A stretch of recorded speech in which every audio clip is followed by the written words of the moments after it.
Okay, hello everybody. Um, we're gonna have another one of our videos featuring Loony Leftist, who still has not selected, and she likes to roll her eyes whenever I mention the name that she selected.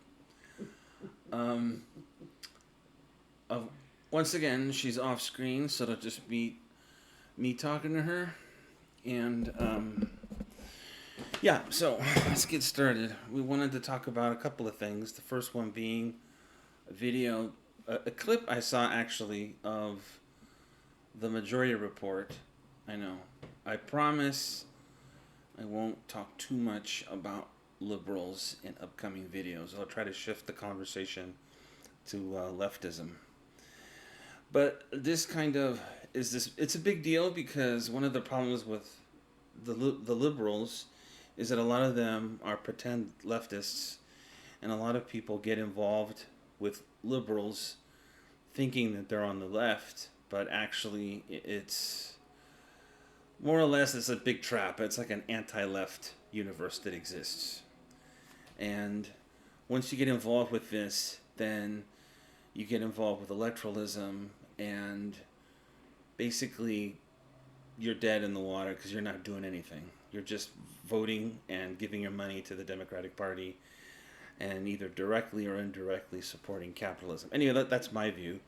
So I was watching a clip which came up in my feed because maybe YouTube knows that I don't like Mehdi Hasan, and I actually said something about that on Twitter. I don't know if you saw that, but I don't know. I might have. I don't know exactly what you said.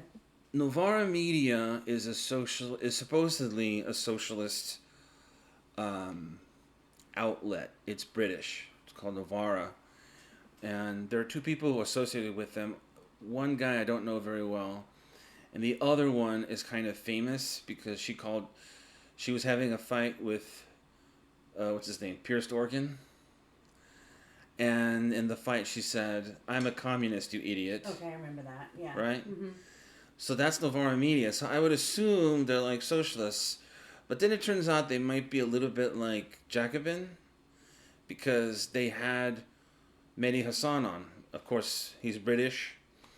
Mehdi Hassan is friends with what's her name, Saki, the lady who was Biden's first press secretary, Mm-hmm. and then lo and behold, he goes on the Majority Report, right? So that goes to show that he's not really a leftist, and Novara Media might actually be a little bit like Jacobin.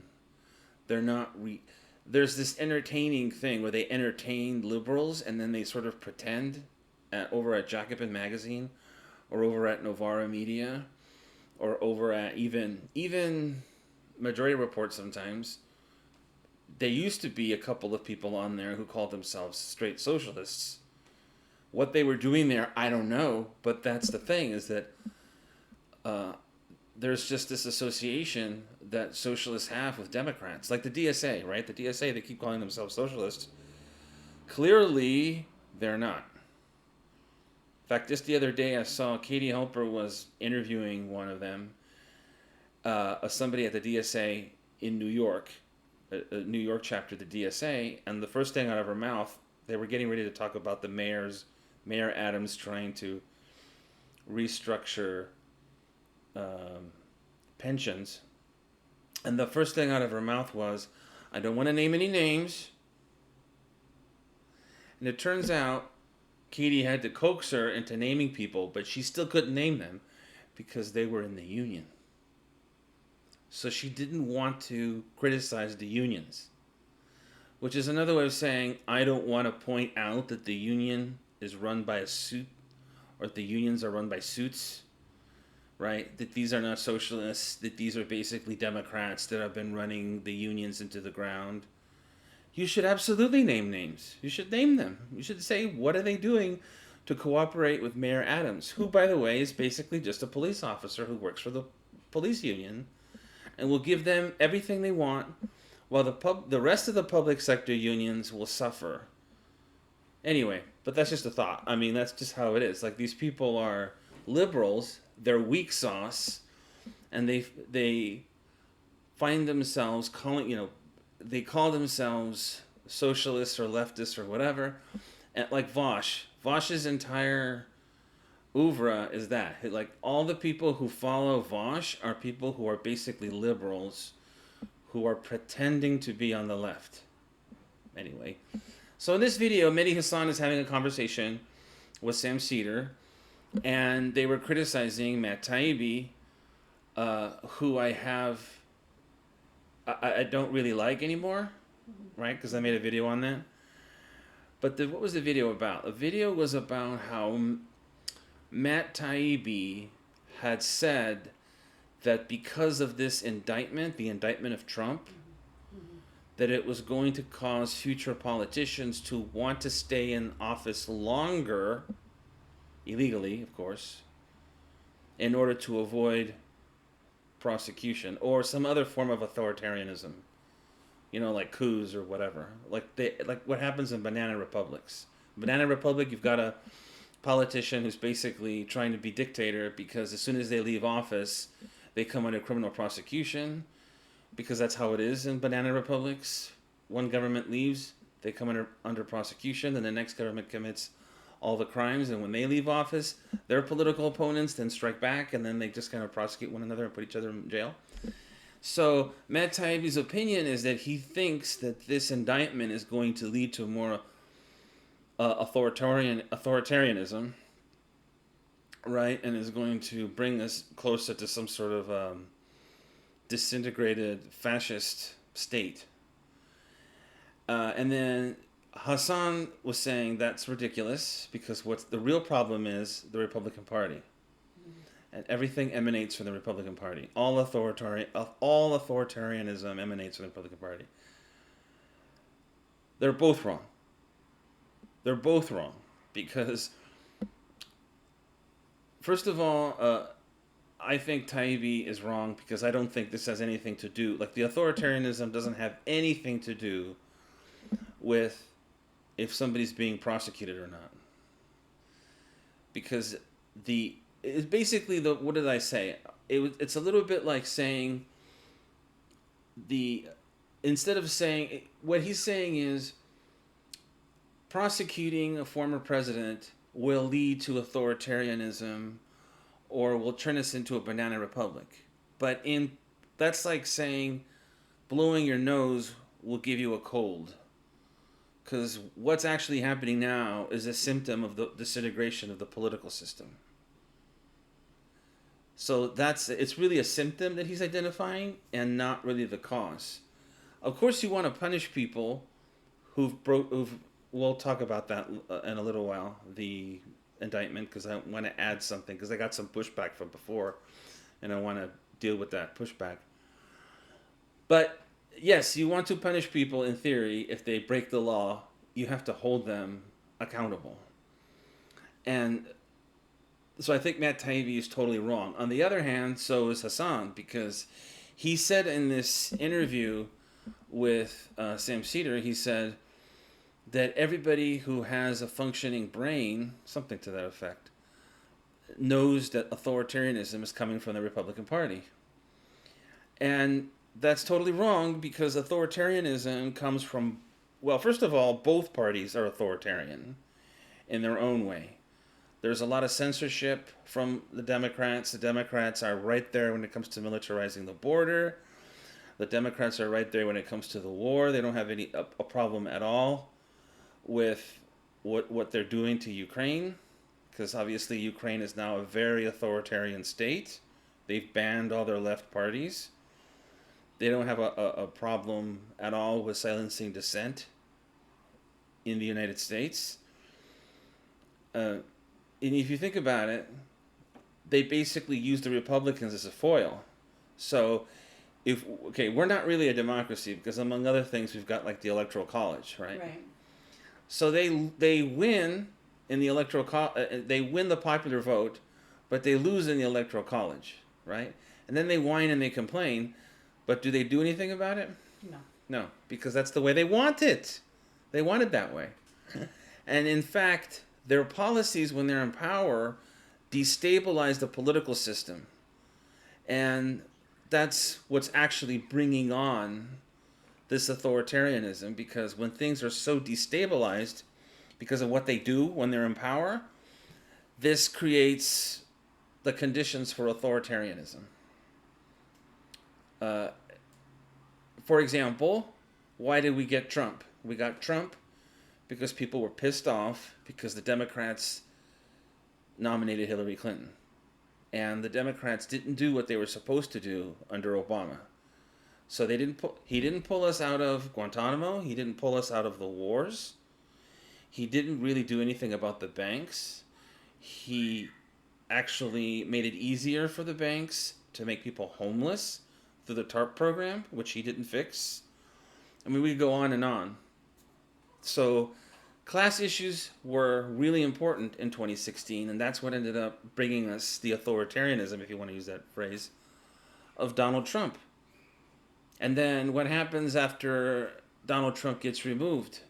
In comes Biden, and either by court decree or by executive fiat, most of those policies are still in place. I mean, if you're transgendered, you can join the military. If you're if you're working at minimum wage for the federal government, your per hour went up. But some people that got an education from these fly-by-night private universities, they got their student debt forgiven. Some. But it's really very little change. So that's the kind of thing that brings on desperation, because if you're a voter or you're a suffering person out there in the interior of the country, and you look at the system and you go like, I can't choose anything but Goldman Sachs and McDonnell Douglas. I can't vote my way out of that. Then people become desperate and they go for used car salesmen, basically, which is what Trump is. So the people who are actually bringing authoritarianism are people like Sam Cedar. That's what's actually going on. What's actually going on is Mehdi Hasan and Sam Cedar and Emma Vigeland, and these other people who are supposedly on the left. They're actually greasing the wheels for fascism because their party doesn't do anything. Their party doesn't fix any of these issues. So that's why we're in the mess that we're in. So for them to talk about authoritarianism and then try to blame the Republicans and have this conversation, I mean, listen, I get it. I don't like Matt Taibbi either. I think Matt Taibbi's wrong. I don't think that's what's actually causing the problem. The problem, that's the symptom of the problem, not the actual cause of the problem. So I think he's wrong there. But yeah, it just boggles the mind, because here Sam Cedar's been on the air for well over 20 years, right? He was on Air America, and then he's been on YouTube for a very long time, going back to the Bush administration. And nothing's changed. Nothing's changed. He's obsessed with the courts. And that, by the way, that's what he falls back under. So if you say to him, we need to punish the Democrats, he's just going to say, well, the Democrats, fundamentally, whatever the differences, whatever complaints you have about the Democratic Party, there's a big difference in one area, he's going to say, which is court appointments. And he's going to argue about that. But who's been losing on... Right, and well, we just saw an example of where, with that Chevron case, where the only two dissenters were... That's right. Who were they? Kavanaugh and Gorsuch. Right. Trump appointees. Right. So... Trump appointees... We should have led with that. But she doesn't want to talk. She's better at this than I am. I'm not. And she's like fighting me all the time. And it's better because it puts me at ease when she's helping me. But she doesn't want to help me. She just wants to be nervous. The reality is that, yes, it's irrelevant when you're trying to fight over the courts. It's irrelevant to progress because fundamentally the courts are a conservative institution. What Sam Cedar is trying to argue for is let's get more people onto this conservative institution. That's actually what he's arguing for. He doesn't know that, or he doesn't want to know that. He wants to be in denial. But that's actually what's going on. They're having he's having a hate fest with Republicans to get these people onto the courts when the function of the courts in our system is a check on democracy. That's what the courts actually do. If you think about it, if the legislature passes something in your state or the Congress passes something in your state, what happens to it? It comes under judicial review.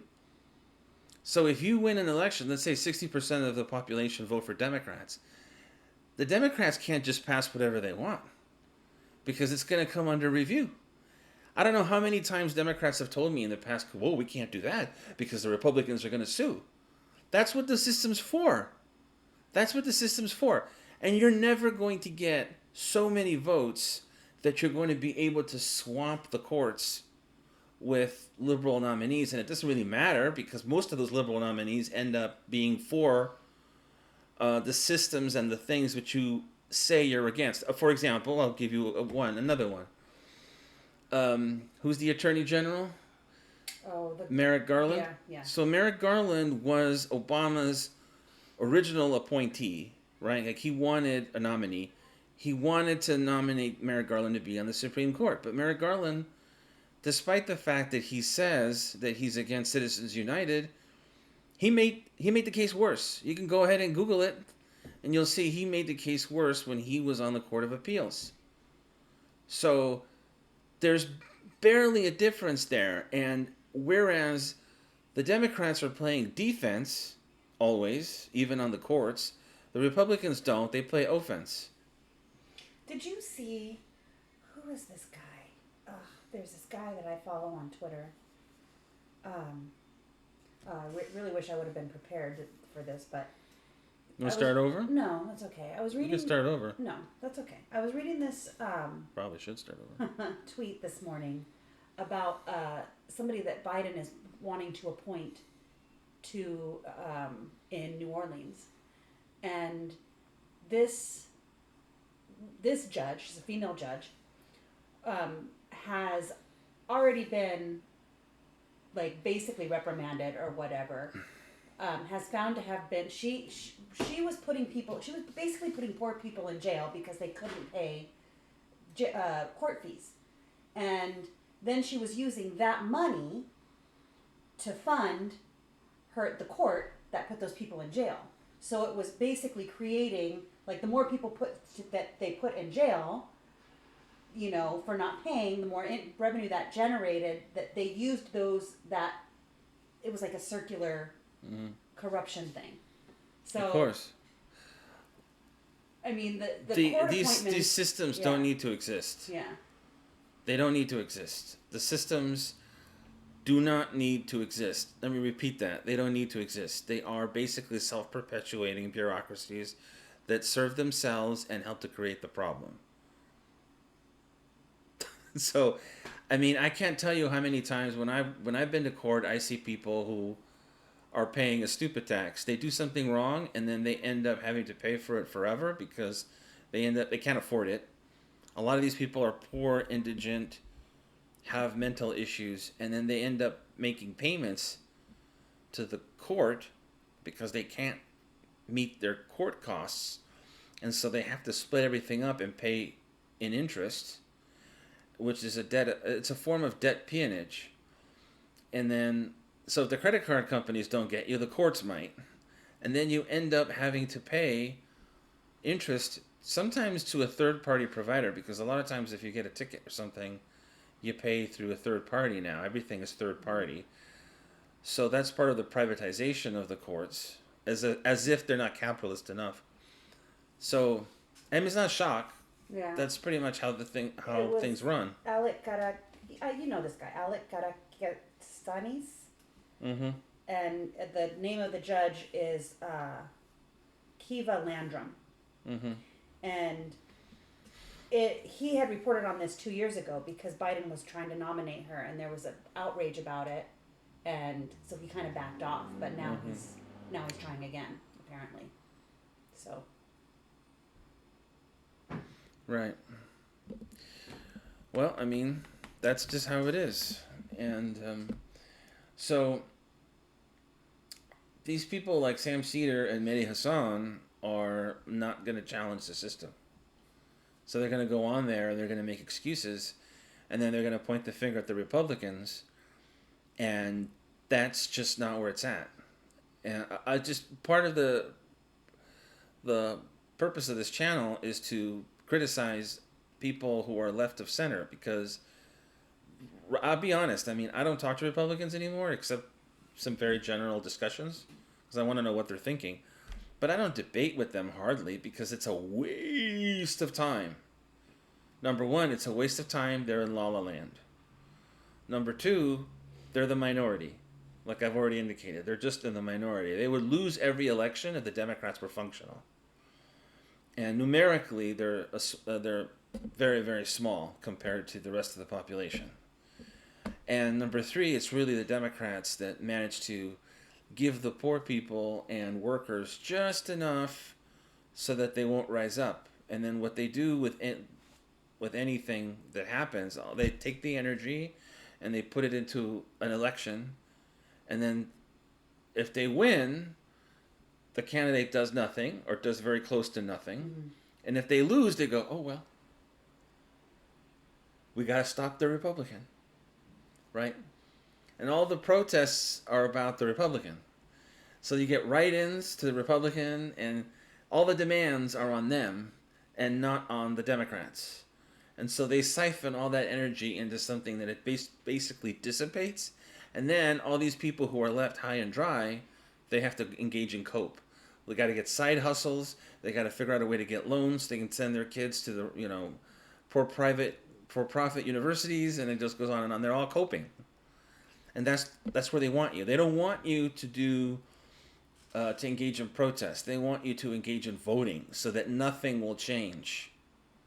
This is part of the reason this channel has been vociferously against Marianne Williamson, because that even if I forget about her personality, I mean she's not going anywhere, of course, but that is just a way to sap energy from people and sap their money, and then nothing happens.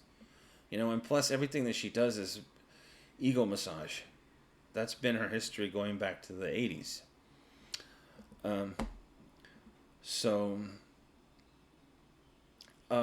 Real quick, I want to talk a little bit about some pushback that I got on the indictment, the Trump indictment. So on Facebook, somebody who saw the last video I made claimed that I got it wrong. Claimed that me, should not second guess the prosecutor in New York. Like I'm really gonna give a shit what this guy's gonna say about an authority figure in the American system. Like I'm not gonna care. Why should I care, right? Basically, there are 30 charges and they're under seal.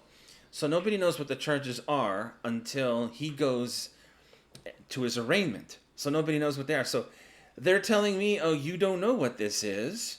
And it's not just falsifying business records, which is what you indicated in your video, Roger. It's also tax evasion.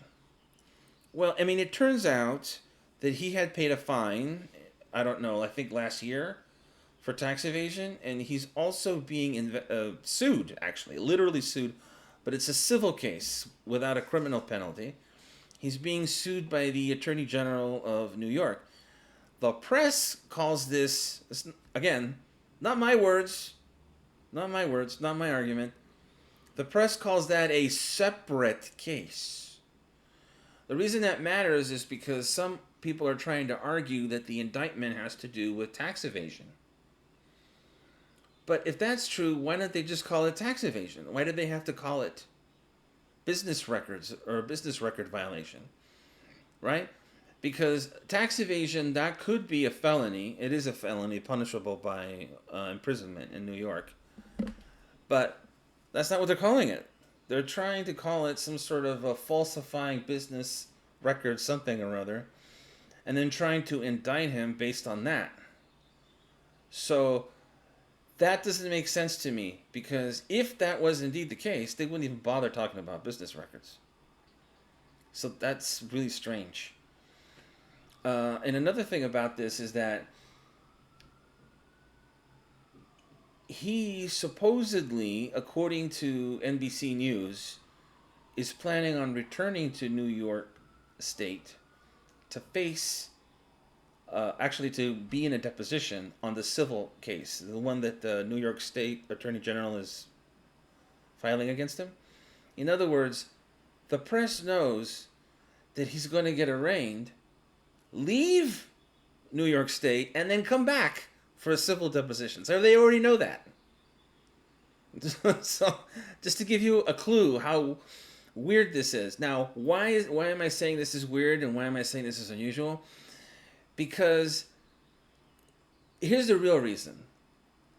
The liberals are trying to figure out a way to get rid of Trump, but they're part of the system and they don't challenge the system.